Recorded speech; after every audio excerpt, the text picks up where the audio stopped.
Yeah.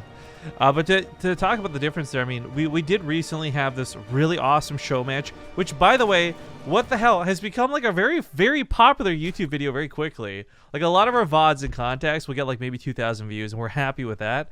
Nerchio versus Beyond is a best of 9. It was a really great series. You should go watch it, even if you know the results here now, because I spoiled them. But Nerchio won, and that show match ended up getting like 8,000 plus views on it, which was really cool. So a lot of people wanted to see that game, wanted to see that series, but it did prove to us that Nerchio's got a really strong ZvT, and more importantly, the style he plays is not really that conventional, and something I feel like that is perfect for him, but not perfect for others that have tried to emulate it.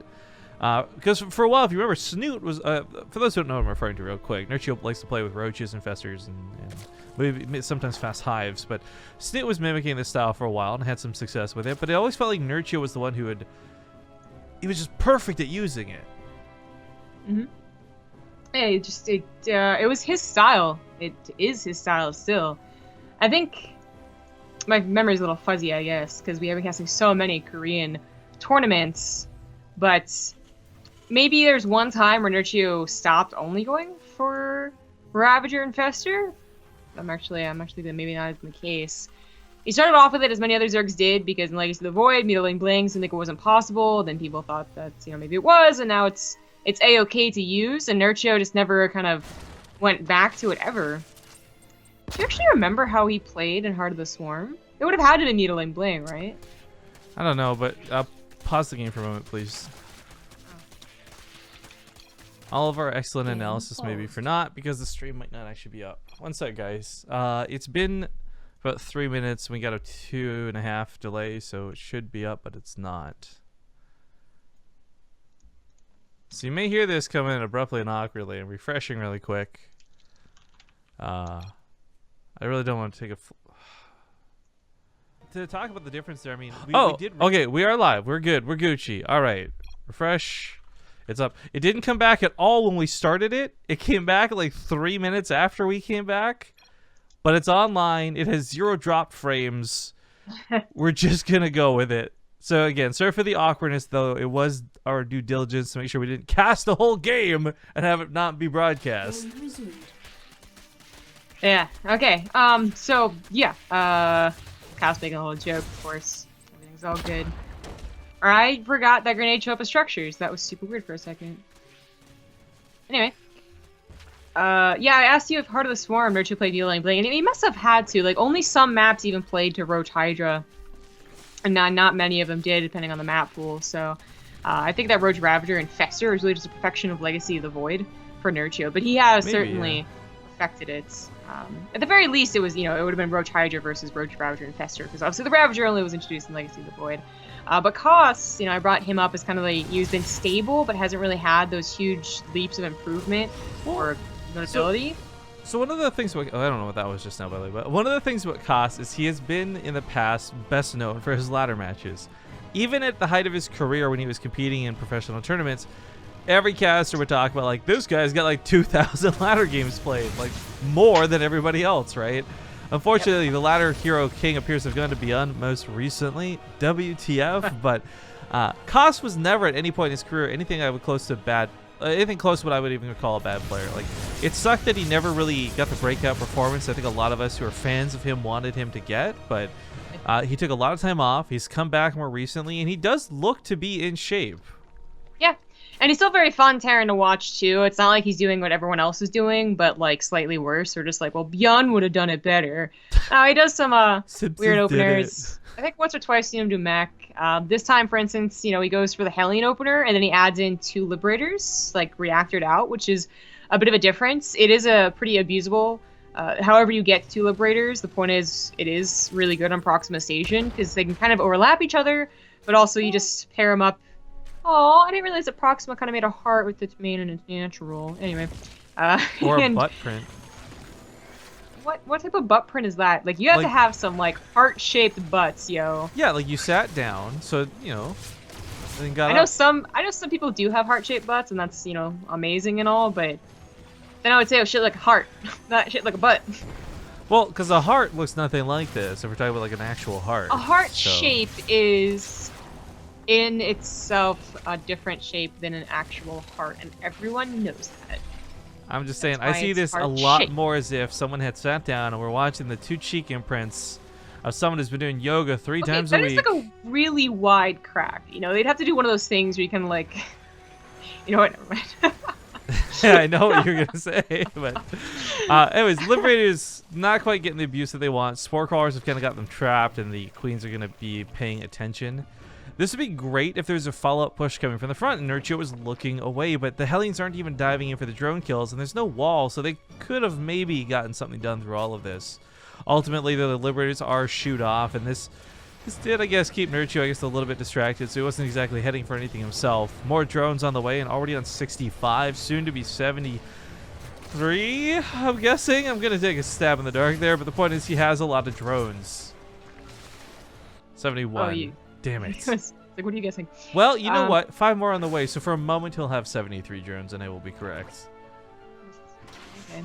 So the Liberators, yeah, if they're going to really abuse those back positions, you need to have a range, obviously, or you need to be distracting somewhere else. So the Hellions did not do that like they could have, but if the Liberators survive, one of them just died, but if this one even survives, right, like they go in at that key moment, and they can rack up quite a few kills. It's that threat that you know as a player who doesn't play Spire will never actually clean up unless you make a mistake and, you know, siege up over a spore. That's true. I do want to point out, I love the Overseer scout at Nerchio. He gets in there. He not only does he see the siege tank building, but he saw all the production, and he saw that Koss wasn't quite on 5 barracks yet, so I don't think he'll be sweating bullets anytime soon. Yeah. Medevac was right into the Overseer, so it's a little awkward. I will say, though, I feel like a big mistake's been made by Koss this game already, though. And just not even like through a direct like mismanaging of units or supply block or anything so obvious, but it's just like he let Nerchio get to 74 drones on like 4 bases. Nerchio's the macro god. Like, don't let him do this. The reason he's a macro god is because he can get to this drone count even against Beyond or Innovation. Yeah. I mean, it's a little more dangerous to do it versus those guys, I would say. Oh, it's just a bad drop. Oh, no. Yeah, he was distracted because he was dropping in the main simultaneously, but the queen's not being focused now means, oh, one of the medevacs dies. And that was certainly mishandled. Yeah, this is a really bad start. It's kind of like it's the start of the mid game, and it's a terrible start of the mid game. So Cass, I actually like this choice a lot more. I think he realizes that he's not going to win with a 2-1-1, which he didn't even do. You know, kill the queens, kill Nerchio. It's not gonna happen. Nerchio plays too safe to yet at the same time powering up drone. It makes me kind of angry to watch him like never have to scout or never really seem to die to those early attacks. But anyways, so instead he kind of goes the flip, which I think he has a lot more comfort with. I remember Kyle doing a lot of late game games in his career. Wings Liberty, Heart of the Swarm, Legacy of the Void. And this is a supremely fast fourth base. So fast that even if Nerchio had speedlings, he would never bother trying to deny it because he would think it wasn't going to be put down yet. Yeah, it is. Like, it's supposed to come down probably like as your 2-2 finishes, and that's one of the earlier CCs you can do. Like, obviously you can go a little more all in as a lot of the Terrans, so... That may just be a bit of a consequence of playing against Nerchio, though. Like, he knows that Nerchio is droning hard, so he just kind of goes for this. Here's the downside, though. With macro comes tech, and Nerchio's gone for Hive, and he's got that Ultralisk Cavern finishing up in a bit of a time here. It's completely unopposed. So, with that being said, we've watched who was that? Hero Marine and Nerchio play a really excellent series, and every game Nerchio would just get like slightly faster with his Ultralisk timings. Right. Yeah, it was Hero Marine who beat Nerchio on this map in particular, but that had a lot to do with Nerchio. The timing. Yeah, the timing. It was like he wasn't greedy enough, but he was also too greedy. It was just the wrong timing overall, basically. So this is not that case, right? Koss is only moving here because I think he's going to start like taking the left side of the base. Like, I would be surprised if he really tried to move in. His tank count is at 6. That's decent, and his 2-2 is finishing up. But I just don't know if he really wants to push it on to as much creepers as are going to be. He knows there's infestors now with fungals, and he has a 4th base. He could just wait for ghosts and liberators. I would love that too, because he does have the Ghost Academy starting up. But again, it's kind of a scary notion to let Nerchio passively get away with things. He'll amass a bank, he'll get units. I will point out, though, that we have no Vipers in play, which could be a bit of a problem. Had You know, you've got blinding clouds, you got abducts. Those things can certainly be a pain in the ass. But with so much supply all maxed into, how much? 54 lings? You gotta feel like he's gonna have the cannon fodder to take the tank shots. I think only recently he realized what Koss was even doing. You know, even still, it's a little bit of a question mark. So, I mean, he just saw the 4th base, which, if that had just been finished, would have been a fine, normal 4th base. A little bit early, but not too bad. But, you know, obviously it's, like, already saturated and all that. But the army is kind of positioned like it's going to move out, but it still hasn't moved out. I think when he pushes in, he'll be like, oh, Koss is like trying to get Ghost. He's trying to kind of turtle here. And then that's when he'll maybe get in Vipers if he even needs them. He just caught Koss very unaware. It seems like a huge oversight on Koss's part, to be honest. I think they're still quick on the rocks. Koss has had very little scouting this game. Like, there wasn't depots or marines scattered around the map. Like, a lot of these attacks has been, like, as we can see even here with the missile turrets and the tanks, like, he was expecting there to be this big A move down the center of the map. And that was just complacency on his part, frankly. Yeah, like, a single marine would have been able to see that, and tanks would have been in position. So he didn't have to lose 21 SCVs, but as he is playing a very defensive style, this might just be something of a time. I was going to say before that attack happened, I do think lately, unless you play Protoss, it's been more about, like, getting Nerchio kind of tilted, like, kind of angry at the at how the length of the game and the lateness and late game armies than it is about actually trying to get him, like, you know, a timing attack against him or cheese against him or something. It's been late game carriers that first angered him, and it's also been a couple of late game Terran games. Oh, these are beautiful fungals. God. And I mean that in every caster sense of the word. Hits a lot of the medevacs, hits a lot of the bio. And Nerchio, well, you know, it's funny because it's not even the tanks. It is actually roaches that are dealing a lot of damage here. Lings run through, but the tanks don't quite blow him away. Yeah, there's enough tanks to maybe even this out, but like it's not even as all the tanks died, so he's back down to 0 there. Cash me on the outside, how about nah? I really think if Koss had taken even a more turtly style here, he tried to kind of be clever by taking that ramp and then forgot about the other one. It's possible he gets to late game with 10 tanks, dozen ghosts, apparently no liberators because he didn't really bother making those. But the point is still, this really good late game army, and Nerchio would bash his head in against the wall a couple of times, but he didn't turtle effectively enough to that point. Yo, the ghost dying would make a great alarm clock sound. Just wake up to a good old ghost dying.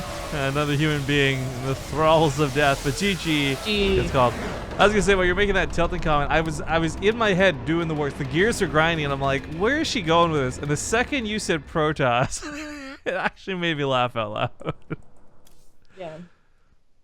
Oh, hello, cute kitty cat. He has been trying to get my attention because my desk is up, so he can't sit on my lap.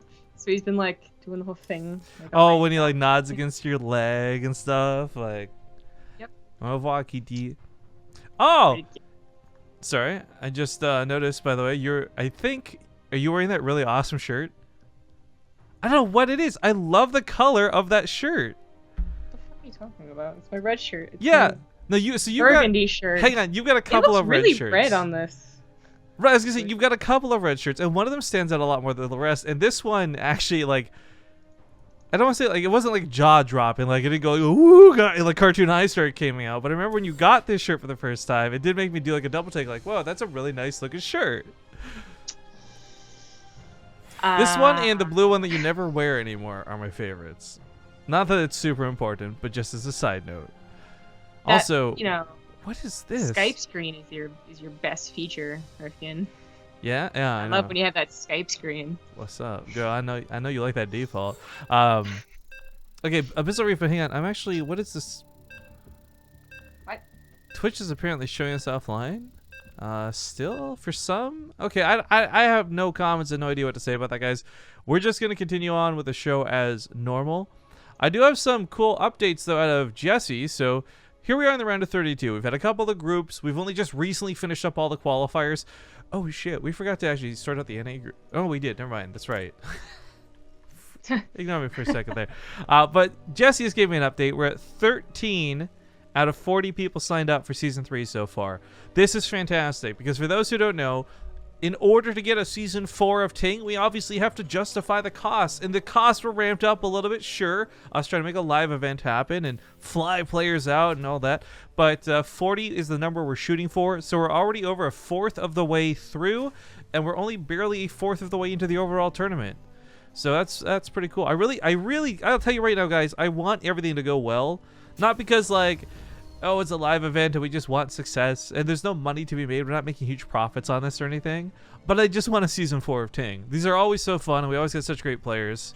And the best part is Jesse's totally willing to be experimental if we want to. Like if we wanted to make season 4 suddenly like a team league, we could. Like that's what's great about working with Ting. They're super chill about this stuff. But we'll do the player introductions because this guy's getting a little bit cheesy. In the bottom right, he's down a game. It's Koss. In the top left is the red Zerg. He is Nerchio.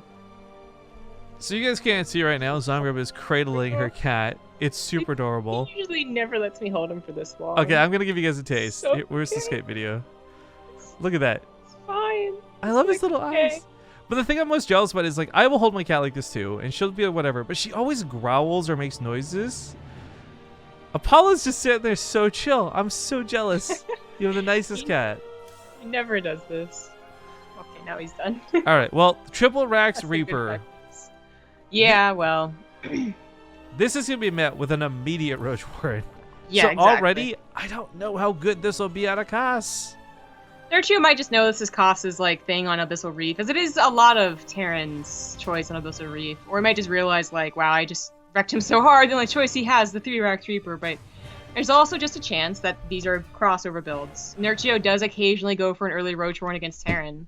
So, you know, one, it does deal with European Terrans with 3-Rax too often, occasionally, and then two, Well, it doesn't really ever usually fail so completely hard, or it hasn't been worth it. Like, once I saw that happen. Once. I actually feel this goes back to Nerchio as a person, though, where he is often the bad guy, sure, but also a bit of an evil friggin' genius in terms of he knows how to read people. It's like he knows their weaknesses and how to apply pressure, and I gotta tell you, like, I guarantee you going into this, he probably thought to himself, yeah, Koss is probably gonna 3-Rax Reaper me after losing that game.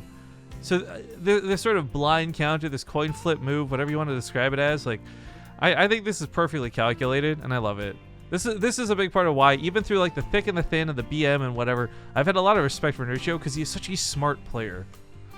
So, good news is too, is if, you know, say it wasn't the mind games, is that he just, you know, had it. He saw that it was 3-Rax Reaper with the Overlord, and he can just cut his, you know, roaches, not go maybe 5 deep, only go for 3.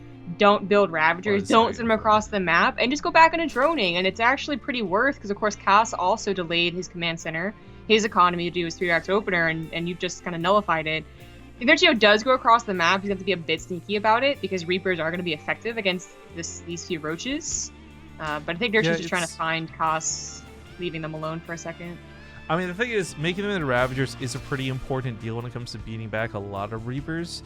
You'll notice I didn't say beating off for once, but it is not a lot of Reapers just yet. It is actually a fairly manageable amount. That's why we're not seeing any necessity to morph them in just yet. But a 5th Roach on the way, so I do expect Ravagers to be coming out soon, even if it's only just 1 or 2. Yeah. You could really see, like, Nerchio, like, we were getting a little bit set these roaches over here, but it's really taking up so much micro from Koss, and Nerchio's just gonna do whatever behind it. He's not droning right now, because he's like missing larva, but just drone. He's getting a lair, so I'm gonna guess that's for fast. It's roach speed. Yeah. And then, you know, he'll take a 3rd base pretty slowly behind it, and versus in other games, but kind of fine against the 3-Rax Reaper opener. So if Cass gets super drunk, does he get castered? That's too close to another word. Actually, They get a kind of smash for the 12-on-3 sub. Kitty! Yeah, Zomgrub's little Apollo kitty cat is pretty adorbs. Just wait till I get more of them. No, you're all kinds of stereotypes, man. But double engineering base, there is some nice recovery out of this for Koss in terms of like trying to play this out and not just be this all-in move. But it is unfortunate because he very clearly wanted this to do more than be an awkward opener. it also doesn't mess with Nerchio at all, which I think is like, even if you get pushed back, I think some of us could be like, well, at least I screwed him up, you know? Like, Yeah, he didn't want to go roaches, or he messed up his larva injects. Like, I got him. Nerchio wasn't God at all. He perfectly responded, totally calm. He still may get got. I believe he did scout the extra production, but he never got to the main. Yeah, so he didn't see the third CC. That is a little concerning. He's playing a lot of predictions, and Nerchio's a smart cookie, so he'll get away with a lot of them, of course, but this is something where, as the Overlord scouts, this might prompt him to go for an attack, but he's not going to scout the actual third that Cost is taking. No, I don't think, Nerchio doesn't have to attack at all. Is Nerchio using Sagara? Really? These Reapers finally get some annoyance done, and they do force pulls off the drones and whatever, but yeah, Nerchio played a little bit, fast and loose by not knowing it was a third CC, because it was a 2-base follow-up, like only one extra command center. Then, you know, this attack already happens, and he doesn't have a ton of units, but it doesn't matter, because it was a third CC, and the sim only just finished, and the medevacs are only just on the way out, you know, and it's just, you know, Nerchio's going to be fine. He's not at an amazing position, he's not at 75 drones, 4 bases, but he should be fine against Cost. It costs his initial drop, I'm going to guess, but even if Cost waits for, like, a tank push, well, that's obviously a lot of time for Nerchio's Infestors to get energy, as well as, you know, time to morph in Ravagers, and he'll even have a bit of a... well, he might have an upgrade lead. I don't know. Depends how fast Cost starts. Can we talk about something really gross? I feel like I've noticed, but I've only just realized. So grab Cost for vision, right? Hold V. And then look at Nerchio's lair. Why does nothing move through the fog of war but these slimy-ass gross tentacles do? Oh, yeah, I've definitely noticed that before. And it's like cool too, because if you just like, for instance, stay on the layer and then vision off, vision on, they come out of the layer. Like every time you vision off, vision on. I'll check that out in a moment. Busy over here though, because the fungal growth catches a good chunk of the army, but most notably the medevacs, but not enough gross battles to follow it up. Still gets pretty good trades, and since Cost packing. Let's check out these hacks that you're talking about here. Oh, you're right. Ew, gross. They just keep wriggling out. Ugh. The drops are way too predictable. Nerchio was... It was either into the natural, in which case Cost doesn't have much room for like stim and maneuver, and it's easy to clean up anyway, or it's to the third base, which is where Nerchio met him. I don't know what's worse, like those tentacles or spiders? Spiders. You kidding me? At least like the tentacles are there, okay? Like if I see a lair, I'm just gonna be like, okay, I'm not gonna go near the lair. The tentacles only go so far. If I see a spider, that thing's gonna disappear for a second and then reappear like on your clothes. Yeah, but the difference is, like, a spider is actually supposed to be a good thing, right? The lair is, it's filthy Zerg. Well, you know, sometimes Zerg can be a good thing, I guess, if they use their power for good. Like yeah, except for apparently if the Terran worlds are starving and Abathur's a dick or whatever you were describing the other day. Yeah, Abathur is a dick. Apparently that's not canon, but I don't care. Abathur's a dick. But there's the Primeval Zerg, whatever it is, right? From Heart of the Swarm? Oh, the Primal Zerg? Primeval, whatever. the basically the Diablo 3 boss fight world. That's so stupid. But okay, we're looking for the fungal growth on this army, most notably again the medevacs. He does have one fungal good to go, and it's gonna get a pretty nice shower, but it doesn't kill more than one medevac, so not that great actually out of Nerchio. No, not really. A little concerning even if he... Well, if Cass hadn't lost his 2 drops, I guess. That might have been enough bio to overwhelm that small number of units. But Nerchio is making nothing but army units right now, so I guess it was never really a concern to be overwhelmed. He's at the 67 drone counts, 76 rather, because but reasons. The big thing is, of course, that Ultralisk layer is finishing up in just a second. Chitinous plating will kick up, and Nerchio's actually been not taking great fights, but good enough fights, and all this just kind of whittles Cass's army down. Really he good. Gets the tanks. Oh, jeez. Jeez Louise. Fungals on top of the army, no pickups, so the Roaches and Ravagers can just hammer away at the... I will say Cost doesn't take a bad trade towards the end of that, but losing the tanks right off the bat, oh, that sucks. Yeah, it's not the worst thing in the world, because he, again, has this pretty fast fourth. The problem with it for me, though, is that Cost, that was such a simple mistake. Like, leaving one Marine behind on the high ground, or scanning, like, the reason he lost all that was because he didn't see the army coming from where it came from, right? And I feel like... Yeah. I really like Cost because his micro is good, but he is making some mistakes that are... They're costing him way too much. They're casting him. Nerchio, This is why I feel like Nerchio is the best at Abyssal Reef with this style too. If anyone else uses Roach Ravager, I'm really concerned they just kind of stay in one place and the tanks just fire upon the chokes, right? But Nerchio's always gotten these like back attacks or surrounds or like uses the brush to surprise or anything like. This it's like nice. He's using Lings except it's slow roaches and Ravagers. This was nice. If only Nerchio had to go to the right side, he could kill in the base now, but. I mean, that's true, but I mean, this was not just nice, it was needed cost, even just morally, to catch so many Lings like that. I mean, like, there's like 50-something Lings that just died, but that's a lot of fodder now that gone. Not going to be guarding the Ultras, there's no back attack. Bailing's now going to morph in too. They might come from behind for this engagement, but Khasa's army supply is so heavy in Marauders right now, it's actually great at being anti-Ultralisk. It's not so great at anti-Lings. Where are those Lings? The Ultras even getting jerked out behind the Roaches, which of course Marauders is so good again. Here comes the Lings now, and a couple of slow Banlings. Why not? He doesn't have Banling speed yet. That's actually a massive issue. It might be. We'll see. Nerchio still has a lot of momentum and still a lot of economy to kind of back up any bad trades. I'm not even sure like Banelings are really necessary here. Usually they're pretty good, Baneling's good overall unit, but this time maybe better Fungals, better Corrosive Vials. I think actually it's a bigger deal is that he's missing a lot of Ravagers, only 2 of them.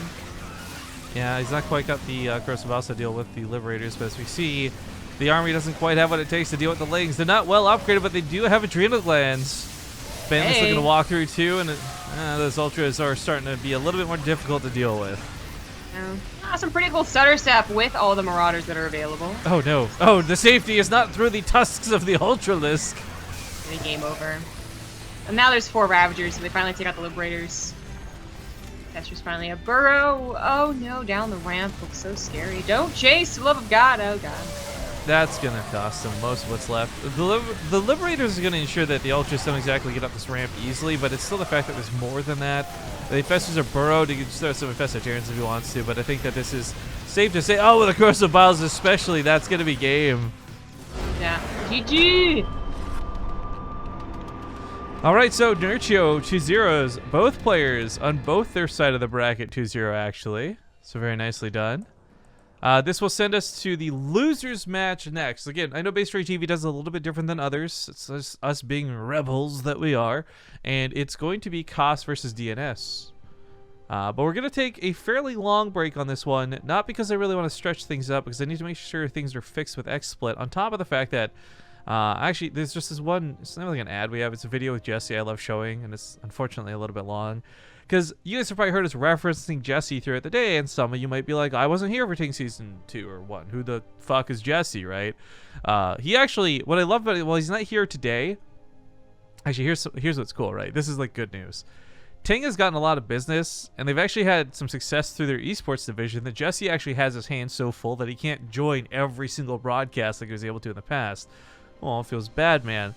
But that means that they're growing, and we're going to hopefully see more esports stuff out of them in the future. Again, you guys may have noticed they're giving Shoutcraft money now, too. And Nate's been sponsored by them, Max was Black, a couple others. So TING really reaching out there.